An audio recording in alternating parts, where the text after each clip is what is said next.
Ребята, всем привет! Добро пожаловать на мой канал, и сегодня я вам расскажу, как я очутилась в Корее и почему в Корее. Многие из вас задавались таким вопросом, и я решила записать видео и рассказать об этом более детально. Поэтому не переключаемся и поехали!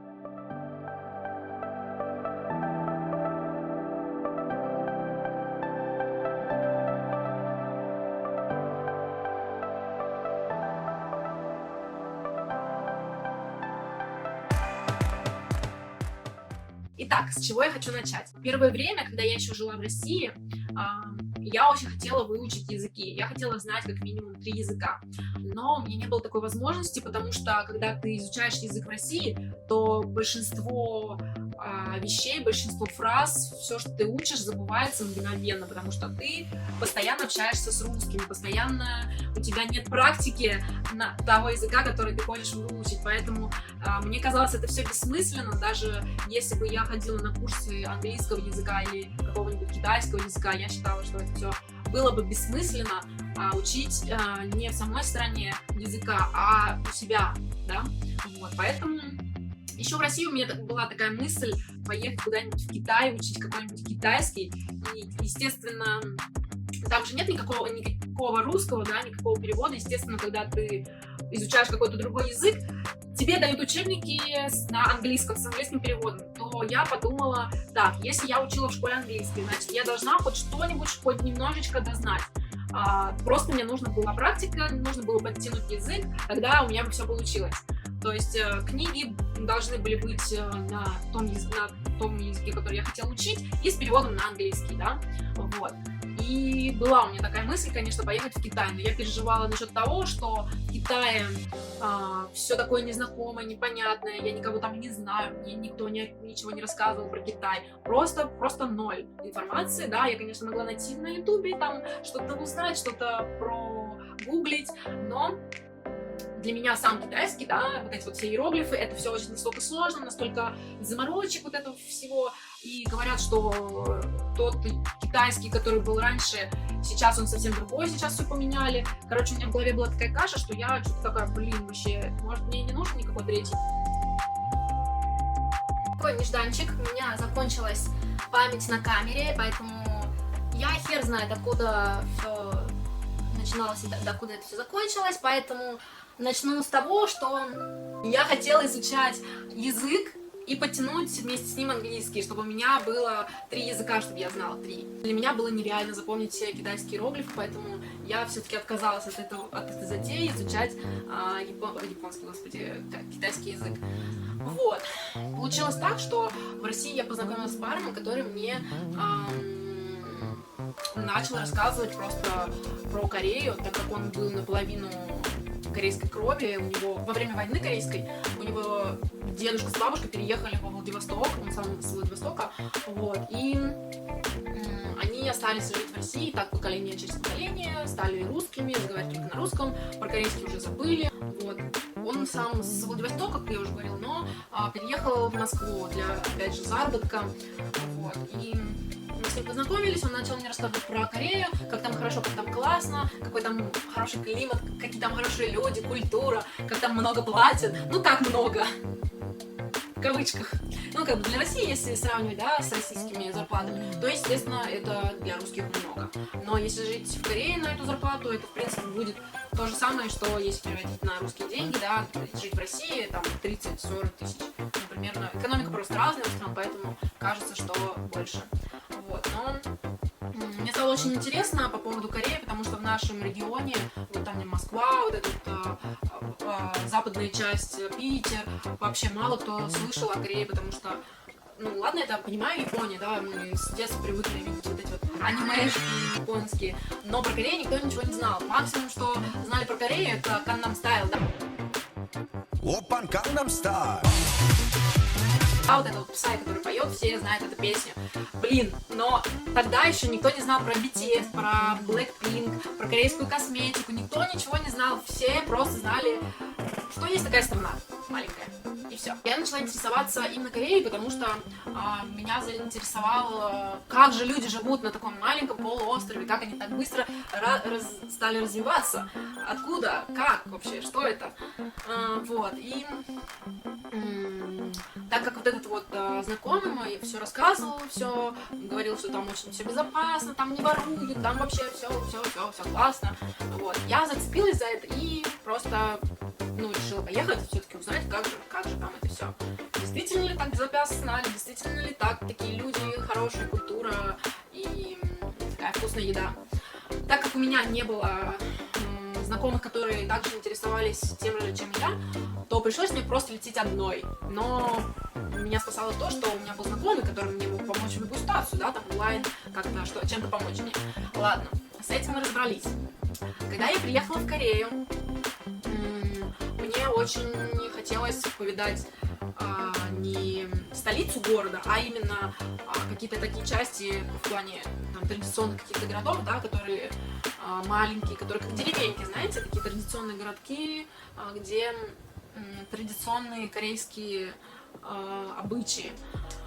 Вот, я решила поехать в Тэгу, то есть даже не Пусан, даже не там, что там еще, Пусан просто, да, клевый город, но я решила поехать в Тэгу. Вот.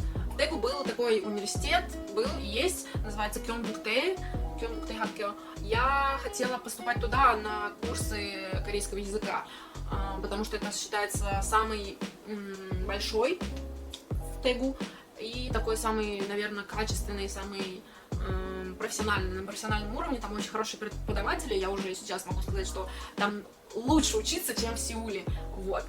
И я поехала в Тэгу и просто там все сама узнала, посмотрела вообще по самой атмосфере города, как вообще мне нравится, там смогу ли я, не смогу, вообще, что он из себя представляет, да, какие, опять же, люди, какая еда. Мне, в принципе, все понравилось, да, если так поверхностно смотреть на это все. В принципе, все понравилось, там намного все дешевле, чем в Сеуле. Жизнь, там, еда, проживание, все намного дешевле. И там есть такая улочка, называется она Шинэ. Это даунтаун, то есть старая улочка, типа как Арбат, в общем. Только Арбат это просто длинная улица, или как Покровка в Нижнем Новгороде, это просто длинная улица со всякими магазинами. А Шинэ это такая улица, вообще в Корее, да, как я вам сейчас предысторию расскажу, все квадратное, то есть тут нет каких-то длинных дорог или там широких дорог, где могли бы люди гулять, да, тут просто все квадратное, то есть везде, каждый дом можно обойти вокруг, везде какие-то улочки, везде какие-то здания, какие-то заведения, какие-то магазины, и то есть это, грубо говоря, такое пространство, где люди отдыхают, где люди развлекаются, там очень много молодежи. Я когда туда первый раз приехала, я просто охренела. Реально, там столько молодежи, там столько людей ходит по этому Шинэ, и там реально там все есть. Ты можешь найти там реально все. И развлечения, и покушать, и там уши проколоть, и, я не знаю, там в торговый центр кино посмотреть. Короче, все развлечения, все там. И ночью, вечером, когда зажигаются вот эти вот огоньки, там очень красиво, там все просто горит всякими разными... Просто иностранец, который приехал, например, как я, который не знает корейского, который плохо говорит на английском, приехав туда, и вот это все горит, мелькает, и ты в голове вообще не понимаешь, что происходит, чего это вообще, что это такое, но это так классно, это так красиво, это так необычно, ты заряжен вот этой энергией всей, да, вот эти вот все люди ходят, там что-то все такие энергетичные, там улыбаются тебе, там ты иностранец, все такие с тобой заигрывают, блин, это настолько клево, мне настолько это все понравилось. А у меня аж слюни потекли. Точнее, слюнями брызгаюсь от эмоций. В тот момент я очень долго гуляла, очень сильно устала, у меня что-то случилось с телефоном, я не могла поймать Wi-Fi, я не могла найти дорогу домой, просто тупо не могла, просто тупо заблудилась, да. И в тот момент я увидела парня, стоит рядом, рядом со мной, просто напротив стоит парень, да, и смотрит на меня. Я решила к нему подойти и спросить дорогу, он был один, вот, и оказалось, что он хорошо разговаривает на английском, что меня просто спасло, потому что если бы он не разговаривал на английском, я бы, наверное, не нашла дорогу домой. Он мне помог найти дорогу, и оказалось, что я ему понравилась. Он спросил у меня номер телефона какао-ток, мы обменялись там всякими, да, данными, и, как вы видите, сзади меня, видели, да, эта фотография? Вот это мы рядом вместе, точнее, с мужем. Наша фотография совместная со свадьбы. Да, это мой муж, знакомьтесь. Мы вместе живем уже 3 года. Как я приехала в Корею, да, мы познакомились, обменялись телефонами, начали общаться. Я с ним очень часто ездила куда-то отдыхать, он меня везде возил по Корее, туда-сюда. Ну, как бы у него было свободное время, да, это все круто. Сейчас, конечно, это все поменялось, это все не так. Вот, но то время было очень крутое. У меня просто каждый день для меня было какое-то счастье. То есть я постоянно улыбалась, мне постоянно хотелось смеяться, я такая счастливая была. В тот момент, когда мы путешествовали, он мне сделал предложение. Я, конечно, была вообще в шоке. Приехала, значит, в Корею, да, первый раз. Ничего не знаю вообще, тупо не знаю, ни корейский, ни английский вообще еле-еле. В город, который вообще в Тегу, который вообще мало кто знает, что это за город. Познакомилась с парнем, и он делает мне в первую поездку предложение. Это, конечно, вообще взорвало все мои стереотипы. Я была вообще просто в шоке в таком. И я не знала, как, что пойдет дальше. Мне потому что нужно было ехать и возвращаться домой в Россию. Я ему просто предложила поехать со мной, как бы, чтобы он познакомился. Если он серьезно настроен на отношения, он должен познакомиться с моей семьей, с моими родителями, и уже там посмотреть, будут мои родители за этот брак или не будут. Вопрос был только в этом. В общем, поехали мы в Россию. Была зима, он просто охренел от нашей зимы, когда там снега, просто такие сугробы, знаете. Так как мы из Москвы еще поехали в мой город, в Нижний Новгород, он был просто в шоке, какие там зимы, как там холодно. Ну это ладно. Встретились с семьей, семье моей он очень понравился, особенно маме. Мама вообще сказала: блин, какой классный парень, он постоянно улыбается, блин, такой добрый, блин, типа, давай, замуж за него, давай быстрее. Мама просто так устала от меня, потому что я постоянно где-то шалялась, что-то вообще херней какой-то страдала. Она уже говорит: давай, выходи замуж, достала ты уже. Выходи замуж, детей рожай, хватит уже гулять. Ну, как все нормальные мамы так, в принципе, говорят. После вот этой поездки у нас все поменялось, мы решили пожениться. Первая свадьба у нас была в Корее. Приехали мои родители на свадьбу, я им показала Корею, они познакомились с родителями моего мужа, тоже очень все подружились, все классно, все супер. Вот, и после свадьбы мы еще какое-то время прожили в городе Тегу. Я даже успела поработать там на подработке в баре, потому что я отучилась на бармена и на баристу, то есть кофе делать научилась и всякие коктейльчики. Мне дали сертификат, я его получила и отработала там сколько-то месяцев, 4, по-моему, месяца, или 3 или 4 месяца отработала в баре. После этого мы переехали. Ой, Лиза не пришла. Лиза не тоже хочет со мной видео. Ты тоже хочешь? Мы переехали в город, в столицу корейскую, в Сеул. В Сеуле, конечно, вообще больше возможностей, больше развития. Для мужа это вообще рай, потому что здесь больше проектов по работе, больше денег, естественно. Для меня это тоже очень большой отрыв, потому что для иностранца, конечно, все-таки лучше выбирать Сеул, потому что здесь на самом деле и лояльно к иностранцам относятся, можно запросто работу найти, можно общаться не только на корейском, но и на английском, если вы не знаете корейского языка. Ну, то есть в плане работы, я думаю, все-таки выбрать Сеул, чем что какой-то другой город маленький. В веселой части вернемся, да.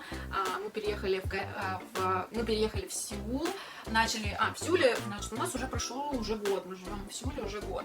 И мне на самом деле очень нравится этот город, но у меня здесь нету друзей. У меня есть, конечно, там парочку знакомых, да, с кем я общаюсь постоянно, но чтобы вот прям какой-то компании, какой-то вот этой атмосферы, да, что там у тебя много друзей, что ты там можешь с ними туда и сюда поехать. Ну, такого, конечно, нет. Поэтому немножко грустненько, немножко одиноко. У меня здесь нету семьи, ну, моей российской. Я очень скучаю по маме, по сестре, по всем очень сильно скучаю.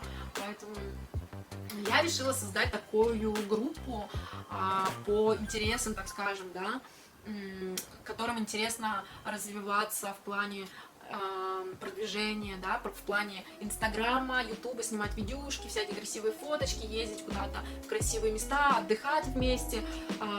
Я хочу именно, ну, девушки, естественно, чтобы девушки, иностранцы или кореянки вместе мы собрались, да, и обсуждали какие-то всякие темы нам интересные, вот, чтобы нам не было так одиноко в чужой стране, потому что Я очень часто вижу блогеров, которые живут в Корее, но они очень одинокие, хоть у них там много подписчиков, там 20, 60, да, 100, но они выглядят очень одиноко и несчастно, поэтому мне кажется, это было бы круто создать какое-то такое сообщество, да, где люди будут друг друга как-то поддерживать, друг другу как-то помогать в чем-то и также проводить весело время. Если ты такой, если ты один из нас, если ты хочешь принять участие, вступить в нашу группу, в наше сообщество по интересам, если ты живешь, естественно, в Корее, неважно, как долго ты живешь, там, год, 5 лет или вообще там месяц, я не знаю, ну, блин, если тебе просто скучно, если тебе одиноко, если ты хочешь развиваться в плане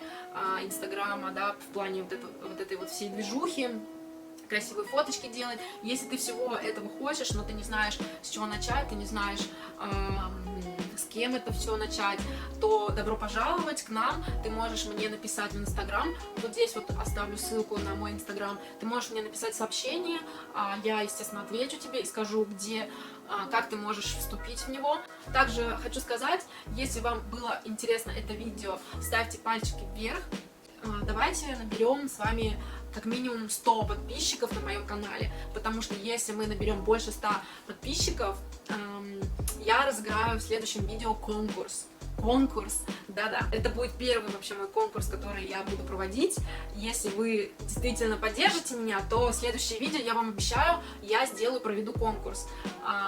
Поэтому я вас всех люблю, целую. Подписка обязательно. Пока-пока.